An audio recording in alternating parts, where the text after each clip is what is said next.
In 2013, I coined the name Grampian, and I gave it to your host, Jim Tracy. Grampian Nation, welcome back to another edition, and you're probably wondering, hey, it's the back half of September. Jim's beloved Minnesota Twins are hanging on to a wild card by their fingernails, just clinging, and yet he's sitting there in a San Diego Padres t-shirt. Is he not loyal? What is his problem? So I need some help. And so I brought somebody in to help me, and his name is Seth Buechley. Seth is the CEO of Cathedral Consulting, an author, the host of the Business Done Right podcast, a founder, a serial entrepreneur, and now he's an M&A, mergers and acquisitions collaborator. I call him a collaborator because he comes alongside people, but he's also a mentor to entrepreneurs. Seth, I am grateful that you joined me today. Welcome, buddy. Hey, it's good to be with you, and it's good to be part of Grampian Nation. And I am also a grandpa. I saw my little 4-year-old grandson, 2-year-old granddaughter yesterday. Being a good grandpa, I bought them ice cream at the park, much against their mother's objections, but nevertheless, Grandpa prevailed. It was great.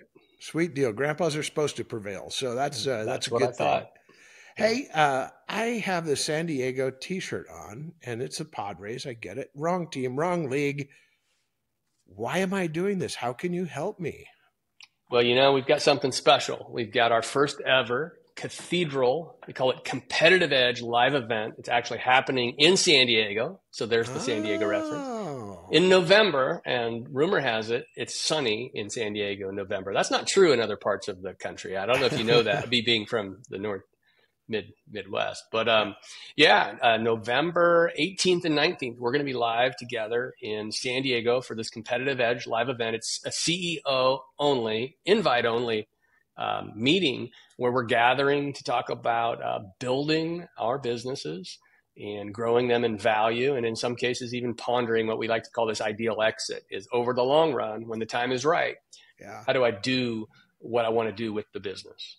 So why the week before Thanksgiving, other than the weather? I mean, it's not only going to be sunny in San Diego with all probability, but it's going to be probably warmer than it is in, say, the Upper Peninsula of Michigan. Yeah, well, most people know this, that's a quote unquote busy time of the year, but that's kind of a dead week in a lot of ways because no national conferences are scheduled. Uh-huh. Most of our spouses are saying, hey, we're not going anywhere during that period because I want to kind of start to get ready for the holidays, quote unquote, right? And so that's actually a really good time to sneak away for just a couple days to do some business because there's kind of low expectations in our other environments around that week. So it's kind of an ideal spot. I've thought about that, and the demands on our time during that week before Thanksgiving really do relax a bit because everybody else is also getting ready for the grateful holiday at Thanksgiving. And so we figured out where. That's San Diego. We figured out who. It's for CEOs and founders, equity holders in businesses, and it's live. But what are we hoping to do? What is your hope for this event? Sure. My hope is that we fill the room, and we're well on our way, by the way. We're in the early stages, but we're already a third of the way full for our, roughly 20, 25 spots. So we've got some momentum building here. We fill the room with open-hearted, like-minded leaders who want to take their business to the next level. There's a great proverb that says, as iron sharpens iron, so one man sharpens another, right? And there's this thing that happens when you get around other leaders, sometimes I like to say other alphas, other people who know what it's like to make a payroll and live in that cycle of growing and dealing with challenges in the business. And so there's something special that happens when you're surrounded by peers who know exactly what you're going through. And if you curate the room properly, you end up with high trust relatively quickly, and you can start to ideate on the common problems that we're wrestling through or the unique needs that somebody brings to the mix and saying, hey, I'm struggling in this area. And it's pretty high likelihood that the people, if they're your peers in your industry in the same experience level, they're going to have a solution that you might not have thought about. So you can kind of level up around the problems that you're wrestling with. And also, sometimes we just like to have fun. We like to be around people. There's good energy, and, you can learn a lot as you're having fun. Yeah. So you mentioned a little while ago, you talked about a guide, and that really resonated with me, because the people in the room who we have as guides, if you will, at the Competitive Edge live event have experience. They have pretty deep experience. Who's all going to be there? Yeah, so we're fortunate in our team at Cathedral. We have leaders. You're one of them, literal wireless Hall of Fame, honoree. You've built and sold businesses. We have guys like Paul Foster, who built and sold a business to what was a public company. Guys like Dan McVaugh, who built and sold and bought businesses. John Foley, who is the executive director, actually his proper title is managing director of the Safer Buildings Coalition, who really has his finger on the pulse for the whole in-building ecosystem, and happens to be somebody that was a founder in a fiber optic business. Yeah. And so we've got these people that have built and exited critical infrastructure service companies or telecom companies. And so that's going to be the group that's facilitating these conversations and kind of mixing it up and intermingling with the CEOs in the room. So it's pretty powerful group that we're assembling internally, but we're most excited, frankly, about the people that are going to be coming as the participants in this live event. Yeah, because it's not just our experience, it's our collective experience that brings that peer camaraderie and trust to the table. We've all been there, done that. Yeah. And, I like to say, business, there's a phrase I heard the other day that they were talking about business, like all businesses are the same. And somebody said, yeah, business tastes like chicken, and I've never heard that phrase. I like it. And what I would say is, about 85% of business is common across all businesses, but that 15% that's specific to your industry, or sometimes even your personality or unique strengths, is still important. And then when you get in that room of people who actually share some of the commonality around your unique industry, the learning accelerates, I think. Yeah, for sure. Yeah. And it's not just our industry. There's also ancillary industries that are already signed up. It's not just infrastructure. It's not just in building. We've got data center people. We've got some folks who are they're touching what we would view as a telecommunications industry. But they don't. You don't have to touch it very hard to figure out that a lot of this stuff is the same. Yeah, I like to say critical infrastructure, service companies. It's usually these companies. It's cabling, it's fire life safety, it's DAS, it's tower construction. It's OS, outside plant for fiber construction. It's all of these things. Building the critical infrastructure, the tech infrastructure, if you will, the building infrastructure. That's kind of the common theme that we'll run through the event. Yeah, one of the questions that I got is why is it like by invitation, or why is there an application process? Can you speak to that a little bit? Sure. I think part of it is, people all have reputations, and we're looking for people that are collaborative, that are going to bring their full self to this thing, that are going to, it's not a spiritual retreat and holding hands and singing Kumbaya, but we want people to be open to share their successes, their failures, their lessons learned. And, we want that collaboration. So it's important that we curate the kind of people that get in. And, obviously if somebody receives an invitation from us, they're already vetted, but we do anticipate that this will be a little bit of competition for, people who want in, and we want to make sure that we get the right mix of people, frankly, coming for the right reasons. Yeah. This isn't somewhere to come if you're like, hey, I want to meet. Well, they just need to come for the right reasons. Yeah. And you don't want two people in the same industry in the same town coming to the same event, because there is an issue of trust there, isn't there? There can be, and there should be. And often what we find in these kind of peer groups is that you either have to create some separation, or sometimes you say, hey, catch the next one. You're not going to be able to come to this one. You can catch the next one.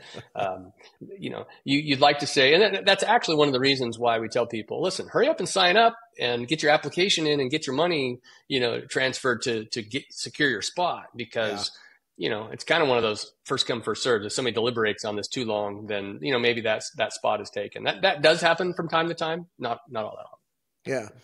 And we want to actually have a little segregation because we're going to form some peer groups here that are set aside and are going to have a little small group time, if you will. What is that going to look like? Sure. So what we anticipate and is we're going to have some active conversations. There'll be a little bit of training on certain unique topics around how to build value, how to build organizational health. There's going to be some frameworks and some templates. This isn't going to be the 10 hours of a sage on a stage and somebody trying to take notes, right?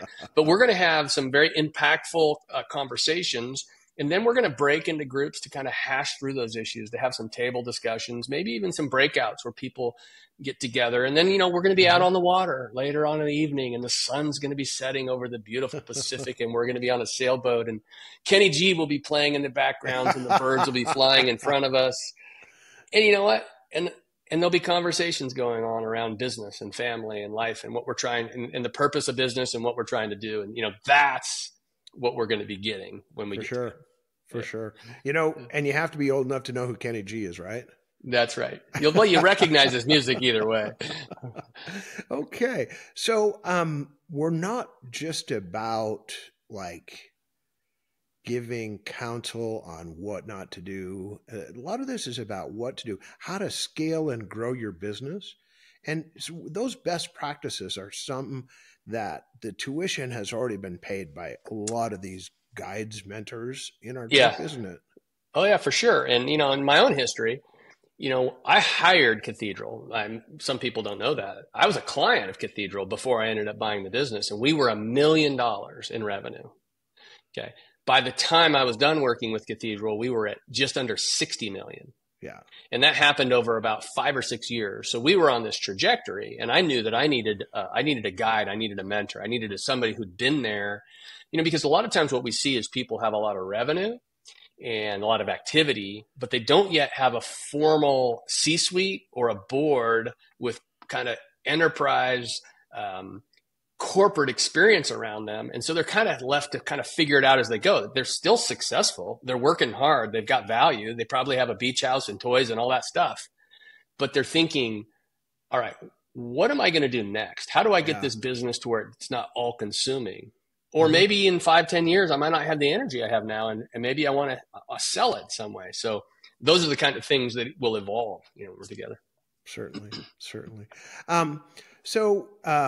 We're talking about growing, scaling, understanding somebody else's perspective about your business. But when you talk about what's next, what's down the road, there's going to be some people who've already told me that they would like to transition. And it might be 2 years, might be 5 years, but we call that, it's a beautiful trademark, the ideal exit. What does that look like? I think at the highest level, it's just 2 parts. And then from there's a lot of detail. But the 2 parts are, number one is that the owner actually gets the value of the business, secures the monetary value of that business. Okay, that's step one. So every business has some commercial value in the marketplace, and that the owner needs to know that they are set up to actually get that value transferred to them. Okay. Yeah. The second getting part some is chips off the table, if you will. Getting some chips, or in some cases, all the chips. Yeah. Right. Getting your chips off the table and the right amount of chips. Right. Because everybody's going to give you chips, but the right amount of chips. Right.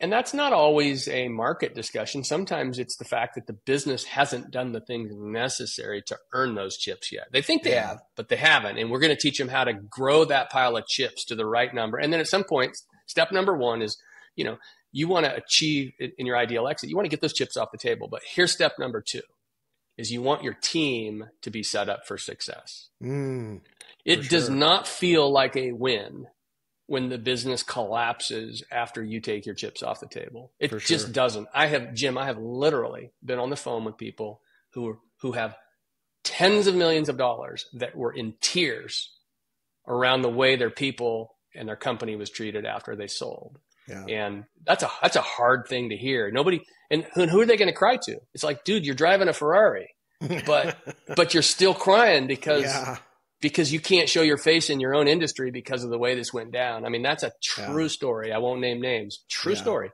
That's not an ideal exit. So we say it's both. You get your chips off the table, you get your monetary value of the business, and your team is set up for success. And that doesn't happen accidentally. I mean, Jim, from your experience buying companies all over the country, right? Mm-hmm. That doesn't happen accidentally to get to that ideal exit. What are some of the things that you've seen people do? I'm going to take your host chair for a second. Well, when I look at it, when I think about ideal exit, I've seen people who have taken care of their family because they wanted to transition that business to the next generation. And so they've taken some chips off the table, but they've also extended opportunity to family members or teammates. I mean, we've seen some folks who've taken incredible care of their employees, even ESOPs, employee stock option programs, and buyouts. And we've seen everything from strategic acquisitions to private equity and everything in between. And I guess that's my point, is the ideal exit is always unique to the person and to the company and to the people who are left behind. And that's why we have to craft an ideal exit, not just bingo. Not just, it's a curated event that you have to be able to steer it as long as you can so that you get the outcome you want. I agree. It has to be intentional. It's not gonna accidentally show up and smack you in the head. I mean, it's pretty rare, right? It could happen, but as you build a healthy, profitable business, you have all sorts of options. That's the beautiful part. Opens the door. You can keep it. You can transition it to management. You can sell it. You're going to have all these choices. But you've built value. And I guess that's our role here is our mission is to help you build value so that you can get where you want to go in the methodology that you want to get there by. Right. Yeah. Build the value. And then the ideal exit part is how do you actually realize it? Mm-hmm. How do you hear those magical words? If you're interested in selling, can I please have your wiring instructions? Yeah. As somebody that builds a business, that's a pretty fun day if that's what you want. Other people, it's, there's other things that motivate business owners, right? Yeah, for sure. So we want to help people with strategy. We want to help them with scaling. We want to help them build value. And if they are interested at some point, want to help them get ready for that colossal family event, really, because it really does affect everybody in your family if you're an owner. Yeah. And then, being able to have those conversations in a safe environment with peers and to kind of set realistic timelines and kind of what's next. Yeah. I love to say I got a great vision, and I'm more oriented on the visionary side, but you always have to pull it back to, okay, and what's the next step and when am I going to do it? Right. And so we're going to have a lot of that too. So there's put one foot in front of the other, right? Yes, sir. But let's have some strategy to it. Yep. So that's what we're hoping to achieve, get the right people in the right room, having the right conversations. It'll be peer level, CEO, founder, equity holder only. Yeah. And it should be a lot of context. It's going to be a lot of fun. Well, okay. How do people find out more? They can go to cathedralconsulting.com/San Diego. And that's one word, lowercase. So cathedralconsulting.com. San Diego. /San Diego, or they can reach out to one of us. We're pretty easy to find, and there's an application process. And then if a few basic questions to answer, and then we will get back to them and let them know whether they've been accepted, and we can get to the scheduling. But it's going to be a fun event. Hey, if you're watching this on YouTube, we'll have a link down on the thing that our tech people do to take care of that. So on the little chat or on the bar, or even put it on the screen, cathedralconsulting.com/San Diego. San Diego. Yeah. Right on. Well, Seth, I want to say that I am grateful. And the reason I'm grateful is you took the time to chat with me, but also because I want people to check out your book. It's Ambition, Leading with Gratitude. And so I want to close this by saying, buddy, I'm grateful for you. Thanks, Jim. Thanks for having me on, and look forward to seeing some of the listeners in San Diego. All right. Grampy Nation, thanks. Hey, this is Jim, and I am out.